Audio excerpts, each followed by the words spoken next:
Mẹ chồng, nàng dâu. Dòng đọc Hai Hiếp. Tao đi từ Nam ra Bắc, tao không thấy đứa con dâu nào như mày. Con đi khắp cái gầm trời này cũng không có người mẹ chồng nào như mẹ. Tao thì làm sao?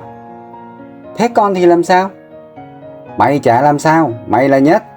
Đi ra ruộng thì đi luôn đi. Ban ngày thì mãi đi chơi, tối tắt mặt trời đổ lúa vào xay. Làm thì không khoa học, chỉ có nghèo suốt đời con ạ. Con nghèo thì mẹ cũng nghèo theo, đừng có mà chù ẻo. Ngày nào bọn tôi cũng được nghe dân ca và nhạc cổ truyền miễn phí từ hai mẹ con nhà bà cụ Thao. Cụ năm nay 80 tuổi rồi, con dâu cụ thì hơn 40 tuổi. Nghe đâu bảo ngày xưa cụ sức yếu, sảy mấy lần mới sinh được chú Tự. Vì là con cầu con Tự nên bà chiều chú lắm. Từ nhỏ tới lớn, muốn gì được nấy. Ngày chú Tự cưới cô Tin, bà cụ cũng chẳng thích lắm. Vì cô Tin học hết cấp 1 là nghỉ rồi. Nhưng chú Tự kiên quyết nên cụ phải cắn răng tổ chức lễ cưới. Cưới xong, cô Tin xin liền tù tì 3 đứa con gái. Cụ cứ bĩu môi mãi là đồ không biết đẻ. Cụ bảo cô Tin, liệu mà sinh thêm thằng cu nối dõi, kẻo lúc bố chúng nó đi gái lại ngồi mà khóc. Con gái là con người ta. Cô Tin nghe thế bực mình bảo, con gái là con người ta, con dâu đích thực mẹ cha mua về, thế sao mẹ không đối xử tốt với con đi? Con nào chả là con trai mẹ có ở nhà chăm mẹ đâu, toàn thân con hầu hạ. Bà cụ hừ một cái rõ dài, rồi quay mặt vào tường, chẳng nói gì thêm.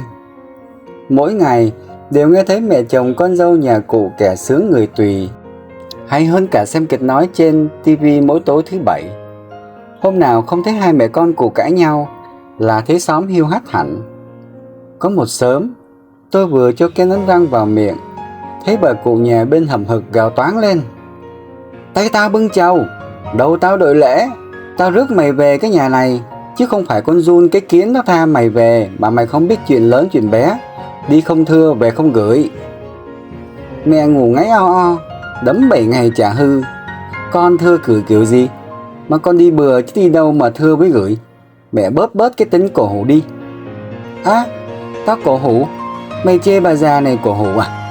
Để tao gọi chồng mày về xem nó có cho mày một trận không. Mày dám chê mẹ nó à? Mẹ đi mà gọi, con chả ngán. Mẹ chửi xong rồi thì ăn bánh quấn đi, không nguội. Tao không ăn. Không ăn tận trưa mới có cơm đấy. Lát bọn trẻ về nó ăn hết lại chả kêu. Bật tư bún là riêng cho mẹ đấy. Cái con mụ tư bún chỉ khéo mồm, bán thì đắt, mày chỉ khéo vẽ vời cho tốn tiền. Thế mẹ có ăn không? Chả ăn thì sao? Tôi cười nút cả kem đánh răng. Cả làng tôi đều biết bà cụ Thao là địa chủ hết thời, ai cũng sợ cụ. Ngày cụ còn trẻ còn khỏe, đanh đá nhất làng, chẳng ai dám động đến cụ. Thế mà không hiểu sao cô Tin chịu được những gần 20 năm. Nghe đâu, ngày cô Tin mới về làm dâu, làm bà cụ tăng huyết áp mấy lần. Cụ còn dọa thắt cổ tự tử. Thế là cô cắt ngay cái màn tuyên, nối thành cái dây dài treo thòng lòn từ nóc nhà xuống, rồi bảo cụ leo lên. Cụ tức quá chửi ầm lên, nói cô muốn giết cụ. Cô Phi cười bảo là cụ tự muốn chết. Nếu không muốn chết thì xuống bếp ăn cháo cá đi, không nguội nó tanh. Cụ chọn cháo cá, vừa ăn vừa hừ hừ hừ. Chú Tự đi làm xây dựng mái dưới Quảng Ninh, một năm chẳng về được mấy lần. Bà cụ tuổi già hay ốm, hay nũng, hay giận. Chỉ có cô Tin mới trị được cụ. Mỗi lần hàng xóm nói cô khổ, bớ được mẹ chồng ghê gớm, cô cười hỉ hả. Người già với trẻ con là một, dỗ dành một tí là ngoan như bóng ấy mà. Ban đầu mọi người nghĩ cô khôn khéo ý tứ, cho là cô ba phải. Sau rồi mới phát hiện ra cô chẳng bao giờ đi nói xấu mẹ chồng ở bất cứ nơi đâu. Thành ra mỗi ngày thấy mẹ con cô hát tuồng, ai cũng giọng tai lên nghe rồi đem đi buôn bán trong những vụ dưa lê ngoài ruộng. Mà bà cụ gắt gỏng là thế, nhưng đi đâu cũng một con dâu, hai con Tin nhà tôi. Sau hàng xóm cũng quen, lại nghĩ chắc cô Tin và bà cụ kiếp trước là nghiệt duyên, kiếp này phải trả nợ, cả đời dính vào nhau. Hàng ngày hai người tranh chấp toàn chuyện lông gà vỏ tỏi. Từ việc hát ru con tới việc tắm cho lợn, mà cuối cùng toàn bà cụ thua. Vừa ăn vừa thua, vừa phơi lưng cho con dâu bóp thuốc, vừa lầm bầm chửi biết thế ngày xưa tao chẳng ép lấy thằng Tự, lấy đứa nhiều chữ hơn. Học nhiều nó mới ngoan. Cô Tin cười ha hả. Làm gì có ai nhiều chữ bằng mẹ. Văn thơ mẹ cả chuồng trâu nhà mình chứa không hết. Cha tiên sư bố nhà mày. Một hôm, cô Tin cuống lên đi tìm bà cụ. Chả là không biết bà cụ nghe ai nói chú Tự có bồ. Thế là cụ bỏ ăn, nằm liệt 2 ngày. Cô Tin gọi chú Tự về gấp. Chú bảo bận chưa về được. Sáng hôm sau cô đi chợ, về thì không thấy cụ đâu. Cô tìm nhà trên, xóm dưới, rồi hốt hoảng chạy ra ao, ra giếng, không thấy bóng người. Cô cuống lên gọi điện thoại. Mẹ anh chết rồi, anh có về không hả? Không thấy mẹ anh đâu, anh về ngay còn kịp tìm xác. Chú Tự về nhanh như một cơn gió. 4 giờ chiều đã có mặt ở nhà. Hàng xóm hỗ trợ tìm cụ từ trưa không nghỉ. Thấy chú về cô khóc toáng lên, đánh chú thùm thụp, miệng liên tục sao giờ anh mới về.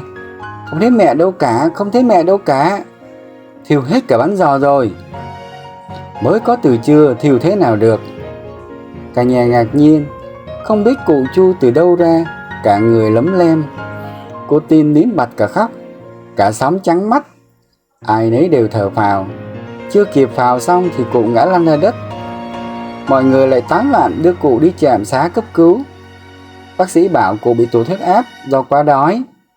Rồi bác sĩ nguyết cô Tin một cái rõ dài. Đúng là một mẹ nuôi được 10 con, chứ 10 con không nuôi một mẹ. Cô Tin chỉ im lặng. Truyền được nửa chai đường thì bà cụ tỉnh lại. Thấy con dâu khóc thút thít cụ xe, cụ xì mặt ra. Mày định khóc bây giờ cho đủ đến lúc tao chết mày không khóc nữa phải không? Cô Tin vẫn im lặng. Bánh giò có mang theo không? Cô Tin không trả lời. Biết ngay mà, chỉ có giả bộ thảo hiền là giỏi. Cả chú Tự và cô Tin đều không nói tiếng nào. Có mẹ chồng giỏi ăn giỏi nói, khổ thế đấy. Cô hỏi cụ, mẹ trốn đâu cả ngày mà tìm mãi không thấy? Bà cụ hừ một cái. Trốn trên cái hố mối bãi chè sau nhà chứ đâu. Mày cứ động tí là đầu óc lú lẫn, bã đậu. Trưa hôm sau, bà cụ được về nhà. Sau khi ăn xong bát cháo gà tần thuốc bắc, cụ gõ cái gậy xuống đất, bắt chú Tự quỳ xuống trước bàn thờ ông cụ Thao. Chưa kịp nói gì cụ đã phang túi bụi. Con chó có đuôi, con người có ý thức. Vợ ăn ở nhà bán mặt cho đất, bán lưng cho rời, để ăn ra ngoài ăn chơi đàng điếm hả? Con không có. Tôi quản anh có hay không hả? Tôi là tôi biết hết đấy. Anh chê tôi già mắt kém, anh định qua mặt tôi phải không? Đường đường là thằng đàn ông, văn chương chữ nghĩa bề bề. Thằng lờ nó ám thì mê mặc lòng. Tôi nói anh biết, nhà tôi chỉ có mình con Tin được có tên trong gia phả thôi. Mấy con yên tin quỷ quái quạ kia đừng hòng bước chân vào. Anh khôn hồn thì biết đường mà về nhà hối lỗi với vợ con. Tôi chỉ có 3 đứa cháu. Tôi không cần cháu trai. Anh thích đi kiếm con hoang con ở thì cút khỏi cái nhà này. Sợ bà cụ tăng huyết áp, cô Tin đuổi chú ra ngoài. Tối đó cô ngủ cùng bà. Sáng hôm sau cô bảo chú, đó mẹ bảo tay mẹ bưng chầu, đầu mẹ đội lễ, mẹ rước tôi về, nên nhà này là của tôi. Anh cứ chọn đi. Bà cụ chả sống được mấy bữa, bà chỉ có mình anh sống sao thì sống. Nửa tháng sau, người ta thấy chú Tự xách ba lô về. Sau đó đi theo mấy ông thợ cả ở làng, nhận mấy công trình nhà văn hóa thôn bản. Còn bà cụ và cô Tin ở nhà vẫn cất bài ca đi cùng 5 tháng. Thế gian được vợ hỏng chồng, nhà mày thì hỏng cả ông lẫn bà. Không phải đều là con mẹ à? Tao mà đẻ ra cái loại chúng bay à? Thế chồng con chui ra từ cái lỗ nẻ nào? Cái loại giặt rời rơi xuống chứ sao? Rồi, con thần con thánh sẽ đánh không chết. Mẹ ngồi im con kỳ lưng, trơn là ngã gãy cổ bây giờ. Bà cụ hứ một tiếng. Nhưng còn cuộc chiến tranh giữa nàng dâu và mẹ chồng có lẽ không bao giờ kết thúc.